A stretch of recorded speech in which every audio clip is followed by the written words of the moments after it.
The children's version of salvation for Christians, which I mentioned in my previous video, number 15, as presented in a YouTube video entitled Salvation, a Gateway Kids Animation, associates death with sin. Death is regarded as a punishment for the original sin of Adam's disobedience that some, including newborn infants and innocent animals, never even imagined. It then goes on to say that God sent his Son Jesus to pay the price for our sin because Jesus is perfect and never sinned.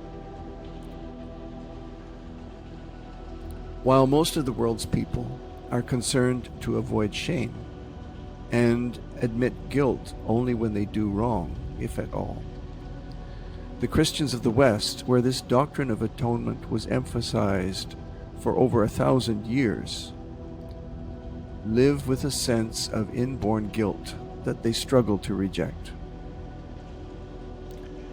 Accusations of an offense you did not commit or even witness are the hallmark of evil totalitarian governments, as in Orwell's 1984.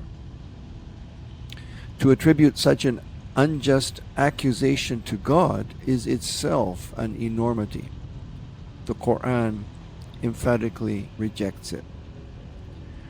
But to accept, as Christians do, that the accusation is so true and holy that it requires an innocent man to pay the price is at another level altogether. Such a teaching can only be called morally confused and spiritually traumatizing. While it makes the Son a hero, it casts the Father in the role not of a deity but a murderous demon. Is the creator of the universe so masochistic or vengeful that he cannot forgive a sin which virtually no one committed except by killing someone? I believe this confusion and trauma help explain why, for so many in the West, denouncing religion is felt to be cathartic and liberating. The chains of guilt are finally cast off with joy, as if we have broken free of an evil tyrant.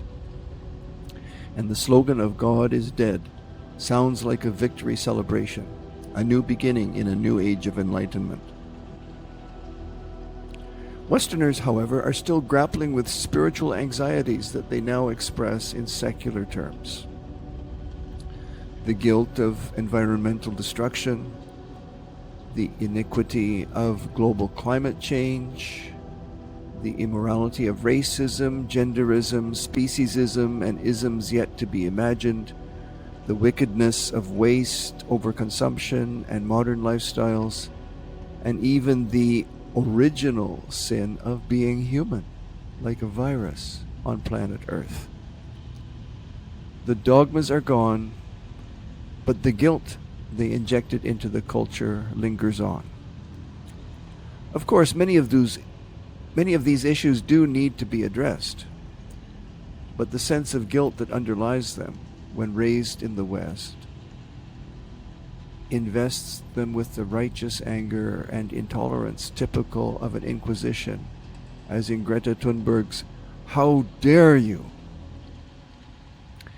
Ex-Christians such as myself grow up wondering, whenever they see a problem in the world, what have I done wrong now? Individuals in the West tend not to be easy in their own skins. They look for salvation in that new technology or this new wonder drug, but the God who is forgiving, al-Ghafur, forgiving of all sins, and who is the peace, as-Salam, they are actually seeking, has been banished from their lives because they have for so long associated him with the burden of unmerited guilt.